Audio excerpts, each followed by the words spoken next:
Hello student, मैं Narendra sir. 12th chemistry के P block element को हम लोग पढ़ रहे थे।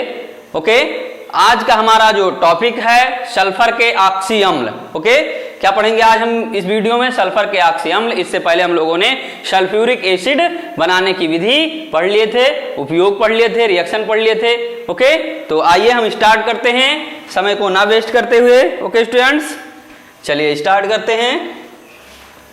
सल्फर के ऑक्सी अम्ल, ठीक, क्या है ये? सल्फर के साथ जो ऑक्सीजन रिएक्ट करता है वो क्या होते हैं? सल्फर के ऑक्सी अम्ल होते हैं। इसमें निम्नलिखित या मान लीजिए बहुत प्रकार के ऑक्सी अम्ल होते हैं। ठीक, देखिएगा फर्स्ट क्या है हमारा? सल्फर के कुछ ऑक्सी अम्ल निम्न हैं। पहला क्या है? एक सल्फर परमाणु से युक्त अम्ल जैसे सल्फ्यूरस अम्ल। एक ही सल्फर जब होगा तो उसे सल्फ्यूरस अम्ल कहते हैं, जैसे H2SO3। ठीक, क्या होगा वो? सल्फ्यूरस अम्ल होगा। ठीक, सल्फ्यूरस अम्ल होगा। और H2SO4।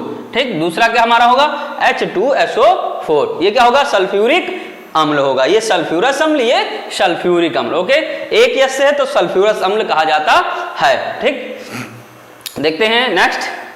दूसरा हमारा है दो या दो से अधिक सल्फर परमाणुओं से युक्त जो होते हैं उन्हें क्या बोलते हैं? पॉली अम्ल बोलते हैं। क्या बोलते हैं? पॉली अम्ल बोलते हैं। जैसे H2H2O5 क्या हो जाएगा? H2H2O5। ओके, क्या होगा? H2H2O5। ये क्या है हमारा? डाई सल्फ्यूरस अम्ल। और H2H2O7। ठीक, H2H2O7 हमारा क्या हो जाएगा? डाई सल्फ्यूरिक अम्ल। ठीक, यहाँ देख लीजिए H2H2O7, ये क्या होगा? डाई सल्फ्यूरिक अम्ल हो जाएगा। ठीक, चलिए आगे देखते हैं नेक्स्ट।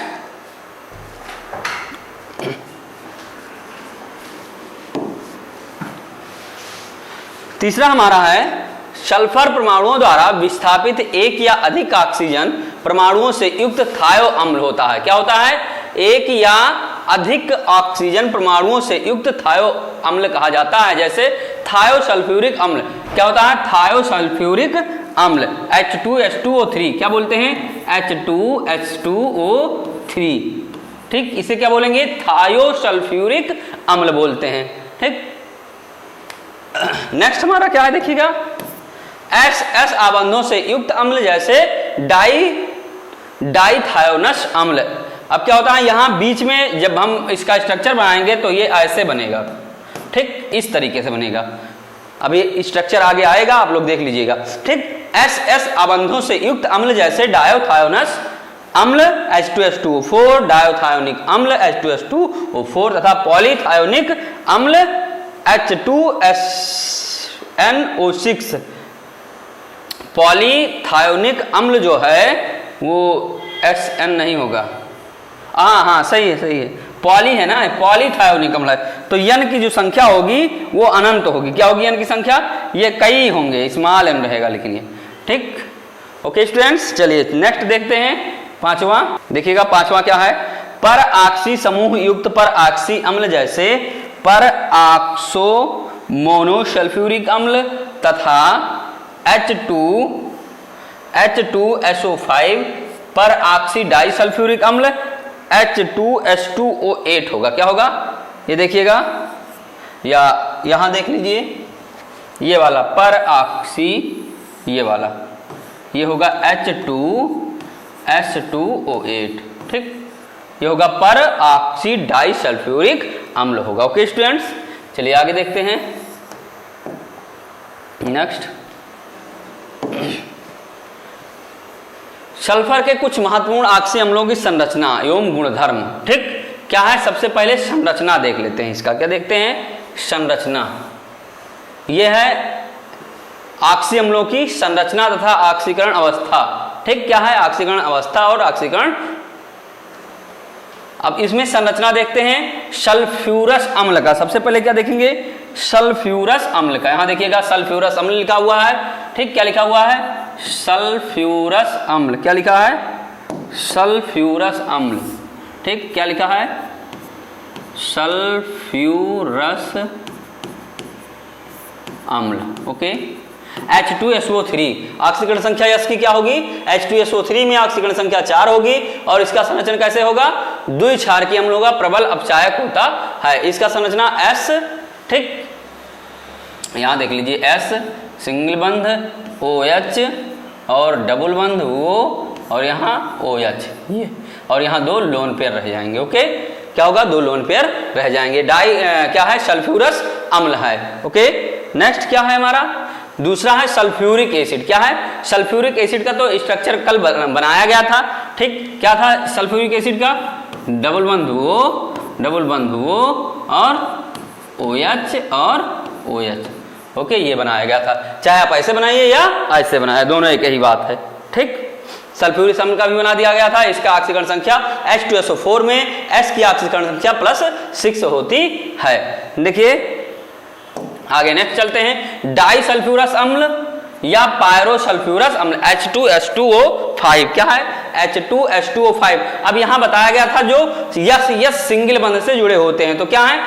S सिंगल बंध से जुड़े हैं तो क्या हो जाएगा? S और डबल बंध O और डबल बंध O और एक OH, ये, ठीक, और फिर यस से जुड़े हैं और डबल बंध वो और फिर OH, ये हो गए, ठीक। ये हमारा एक क्या हो जाएगा? एक सल्फर बंध से जुड़ा हुआ है, जिसे हम क्या बोलते हैं? डाई सल्फ्यूरस अम्ल बोलते हैं। ये इसका स्ट्रक्चर है, देख लीजिए, ये यहाँ स्ट्रक्चर दिख रहा है। ओके, हो गया क्लियर? आगे देखते हैं नेक्स्ट।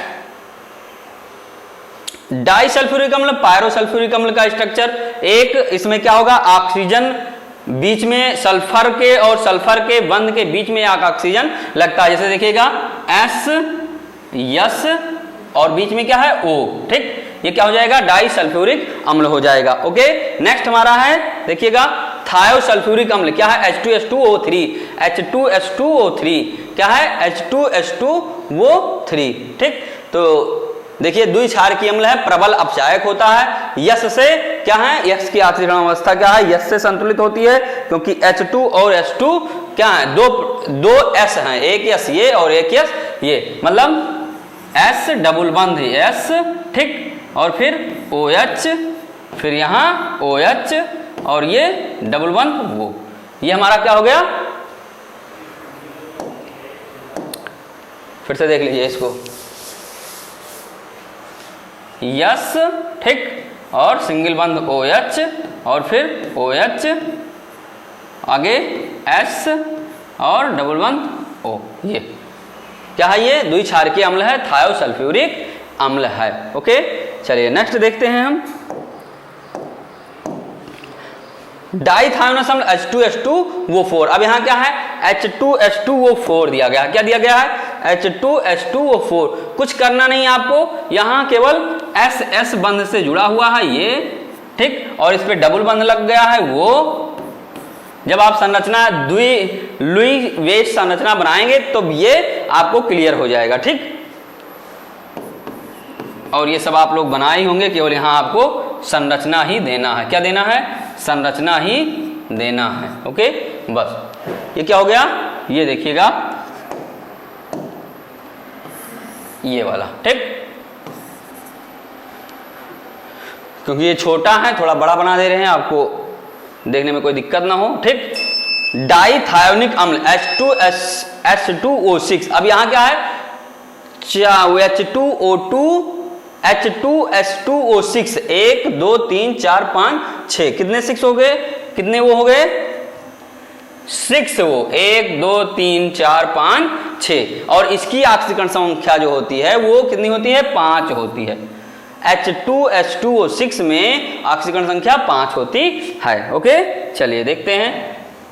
पॉलीथायोनिक में मतलब बहुत यस होते हैं। H2SN मतलब कई प्रकार के N हो, मतलब कई यस होते हैं। जैसे दिया गया है S डबल बंध, क्या हो जाएगा? S डबल बंध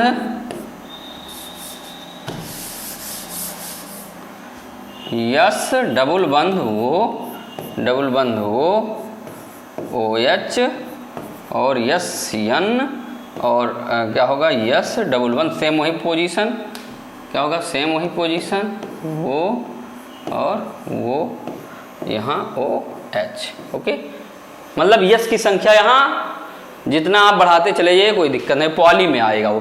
ठीक, क्या होगा? पॉलीथायोनिक एसिड। क्या होगा? पॉलीथायोनिक एसिड। क्या होगा?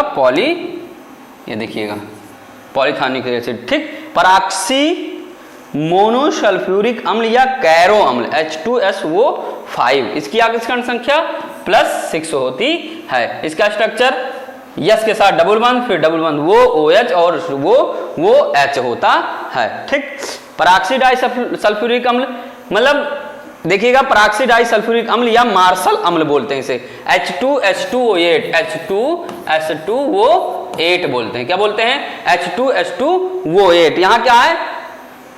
पराक्सी आ गया। ठीक, तो क्या हो जाएगा पराक्सी में? सबसे पहले पराक्सी का मतलब होता है वो बंध जुड़ा होता है, तो इसका हो जाएगा क्या?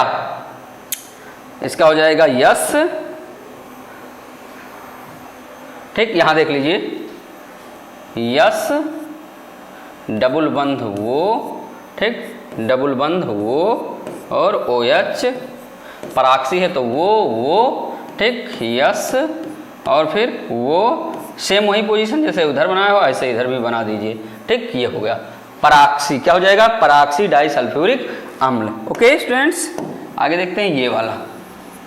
ठीक, क्लियर हुआ? ये तो है कुछ स्ट्रक्चर, आप इसको इतना आसानी से बना नहीं सकते हैं जैसे यहां बता दिया गया है। ठीक है, इसमें अगर आप बनाएंगे तो 2 घंटे से कम लगेंगे नहीं। ठीक, 2 घंटे से कम स्ट्रक्चर आपको बनाते हुए लगेगा नहीं। ओके स्टूडेंट, इसलिए जितना आप प्रैक्टिस करेंगे उतना आपके लिए अच्छा रहेगा। इसमें जो इंपॉर्टेंट टॉपिक है आपके लिए H2H2O7, कहाँ है? H2H2O7 ये। ठीक, ये वाला डाइसल्फ्यूरिक अम्ल या पायरोसल्फ्यूरिक अम्ल का ऑक्सीकरण संख्या निकालने के लिए आता है, प्लस इसका स्ट्रक्चर बनाने के लिए आता है। ठीक, पहला हो गया। दूसरा, सल्फ्यूरिक अम्ल में इसकी ऑक्सीकरण संख्या कितनी होती है? सल्फ्यूरिक अम्ल का स्ट्रक्चर आप बनाकर दिखाइए। ठीक, एक चीज मैं बता दूं यहाँ कि जो बताया गया था कि जो सल्फ्यूरिक अम्ल होता है इसका क्वथनांक ज्यादा होता है। क्या होता है? सल्फ्यूरिक अम्ल का क्वथनांक ज्यादा होता है। क्यों ज्यादा होता है? क्योंकि इसमें हाइड्रोजन आबंध पाए जाते हैं। ओके, क्या पाए जाते हैं? हाइड्रोजन आबंध पाए जाते हैं। देखिएगा हाइड्रोजन आबंध, चलिए इसके हाइड्रोजन बंध को देखते हैं हम। ठीक, क्या हो जाएगा? S और S। ठीक, हाइड्रोजन बंध कैसे बनता है? O और यहां देखिए बंध बनेगा।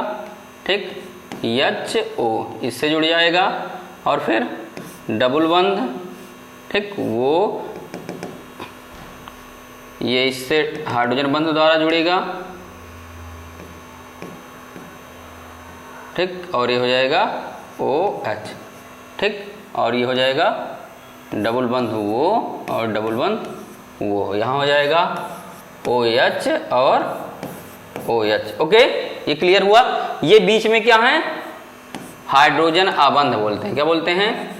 हाइड्रोजन बॉन्डिंग बोलते हैं, हाइड्रोजन बॉन्ड। ठीक, क्लियर हुआ? ये दोनों क्या है? इसके कारण ये होते हैं। इसके कारण क्या होते हैं?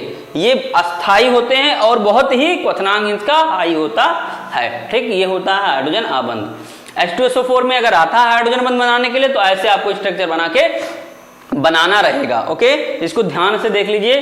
ठीक है, थोड़ा स्पेस कम है और जो सटीक नहीं है उसको आप सटीक कर लेंगे। जैसे वो को एकदम डबल बंध के एकदम सामने होना चाहिए। ठीक, ये ठीक, जितने भी वो हैं तो डबल बंध के सामने होना चाहिए, यहाँ एकदम सामने होना चाहिए।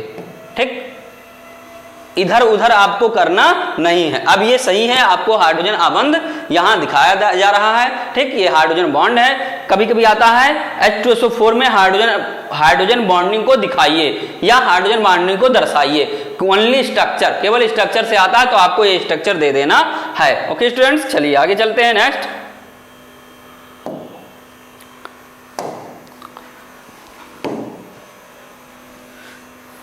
सोडियम थायोसल्फेट या हाइपो। ठीक, क्या होता है? Na2H2O3। इसका सूत्र क्या होता है? Na2H2O3 क्या होता है? Na2H2O3 sodium thiosulphate. ठीक, 2 S जुड़े हैं सिंगल बंध से तो थायोसल्फेट हो जाएगा।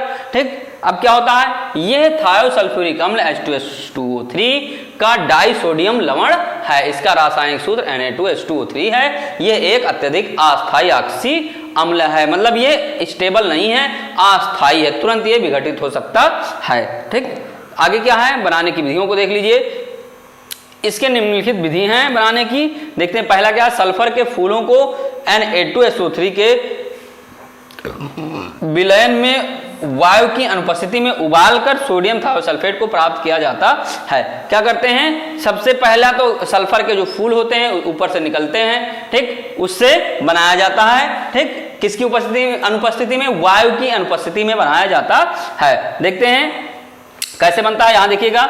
Na2SO3 क्या है, Na2SO3 किसके साथ, Na2SO3 के साथ, तो Na2SO3 लिख लिया गया, प्लस सल्फर के फूल, तो सल्फर यहां ले लीजिए, सल्फर के फूल, ठीक, क्या बनता है, Na2S2O3, ये बन गया हमारा। ठीक, क्या हो गया, Na2S2O3, ये क्या हो गए, ये देखिएगा। ठीक, हमारे क्या बन गए, सोडियम थायोसल्फेट बन गया। पहला हमारा क्लियर है।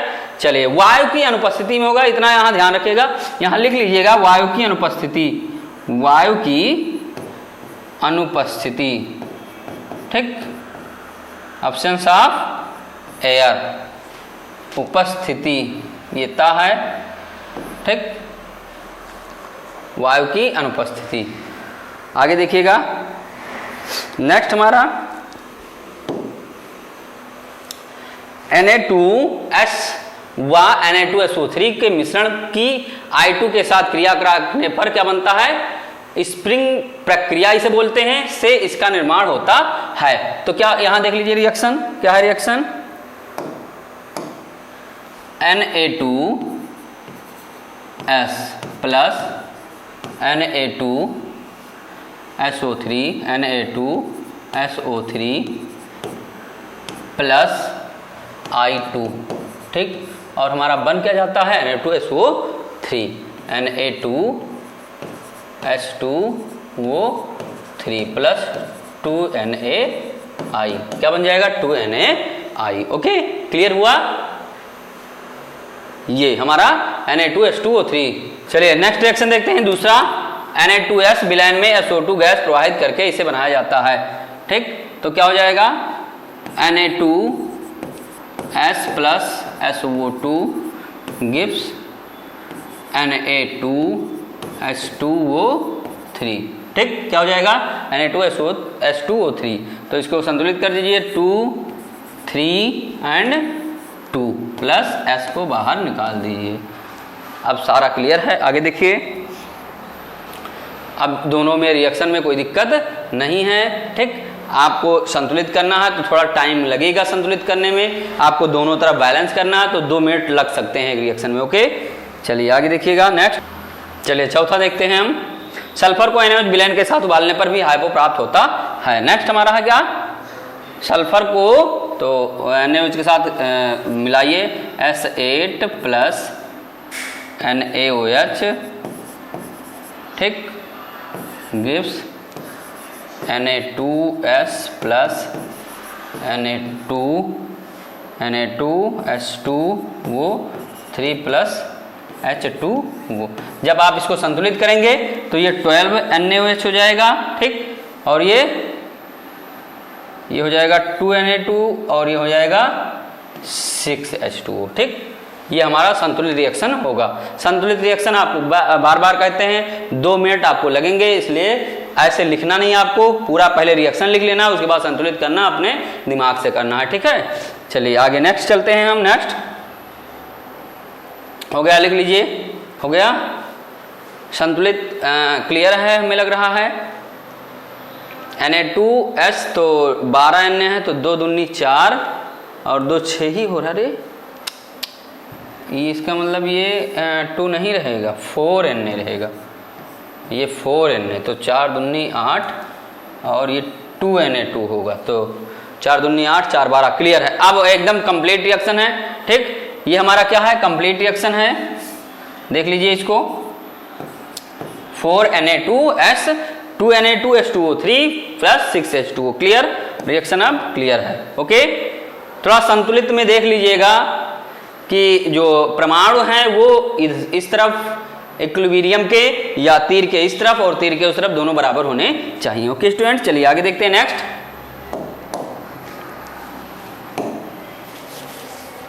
गुणधर्म देखिएगा, इसके भौतिक गुणधर्म नीचे दिए गए हैं। देखिएगा, क्रिस्टलीय तथा फूलने वाला पदार्थ है जो जल में अत्यधिक विलीय है। ये एक रंगहीन है, इसमें अति संतृप्त विलयन मिलाने की प्रवृत्ति होती है। मतलब कोई भी इसमें विलयन मिला दीजिए असंतृप्त हो जाएगा। ऊष्मा का प्रभाव देख लीजिए, गर्म करने पर यह 215 सेंटीग्रेड पर पूर्णतः क्रिस्टलन का जल खो देता है। उच्च ताप पर यह अपघटित होकर SO2 और H2S तथा S बनाता है। नेक्स्ट देखिएगा, अम्लों से क्रिया क्या होता है? अम्ल से क्रिया करता है। जब ये अम्ल से क्रिया करेगा तो Na2H2O3 प्लस 2HCl अम्ल हो गया, तो क्या बनाएगा? लवण बनाता है। ठीक, क्या बनाता है? लवण बनाता है और सल्फर डाइऑक्साइड गैस बाहर करता है। ठीक, अब चायक गुण इसके देख लीजिए क्या है? सल्फर की अधिक मात्रा के सल्फर की अधिकता के कारण यह अपचायक के रूप में भी कार्य करता है। यह क्लोरीन तथा ब्रोमीन को अपचयित करके S या H2SO4 बनाता है, जबकि आयोडीन सोडियम टेट्राथायोनेट बनाती है, जिससे आयोडीन का रंग लुप्त हो जाता है। ठीक, ये अपचायक गुण इसका है, देख लीजिए। नेक्स्ट हमारा, चलिए देखते हैं नेक्स्ट हमारा क्या है? AgNO3 से क्रिया Na2H2O3 का बहुत तनु विलयन AgNO3 विलयन के साथ स्वयं अवक्षेप देता है, जो पीले भूरे तथा अंत में काले रंग में परिवर्तित हो जाता है। ठीक, तो AgNO3 प्लस Na2H2O3 गिव्स क्या हो जाएगा? हो जाएगा Ag, तो ये हो जाएगा 2Ag, Ag2S2O3 प्लस 2NaNO3। ठीक, ये रिएक्शन हो जाएगा। दूसरा हमारा क्या है? देख लीजिए, VaCl2 के साथ क्रिया विलयन के साथ VaCl2 विलयन के साथ ये बेरियम थायोसल्फेट का श्वेत अवक्षेप बनाता है। ठीक, क्या बनाता है? बेरियम थायोसल्फेट का श्वेत अवक्षेप बनाता है, जबकि कैल्शियम क्लोराइड के साथ कैल्शियम थायोसल्फेट क्या करता है? कैल्शियम थायोसल्फेट बनाता है, जिसकी जल में घुलनशीलता क्या होती है? जिसकी जल में घुलनशीलता के कारण कोई अवक्षेप प्राप्त नहीं होता है। मतलब इसमें केवल इतना जानिएगा, कैल्शियम थायोसल्फेट बनाता है, जिसकी जल में घुलनशीलता के कारण अवक्षेप प्राप्त नहीं होता है। ठीक, देखते हैं अवक्षेप, तो BaCl2 प्लस Na2H2O3। ठीक, गिव्स क्या हो जाएगा हमारा? BaS2O3 प्लस 2NaCl, ये सफेद अवक्षेप, क्या सफेद अवक्षेप होगा। ठीक, BaS2O3 हो जाएगा और 2NaCl हो जाएगा हमारा। ये हमारा रासायनिक गुण है जो क्लियर हो गया। आगे देखिए, नेक्स्ट नोट कर लीजिए।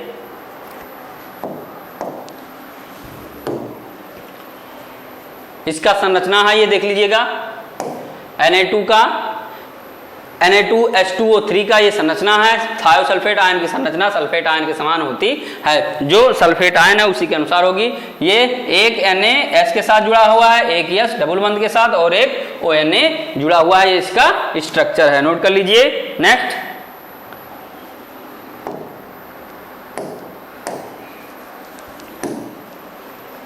उपयोग देख लीजिए इसका।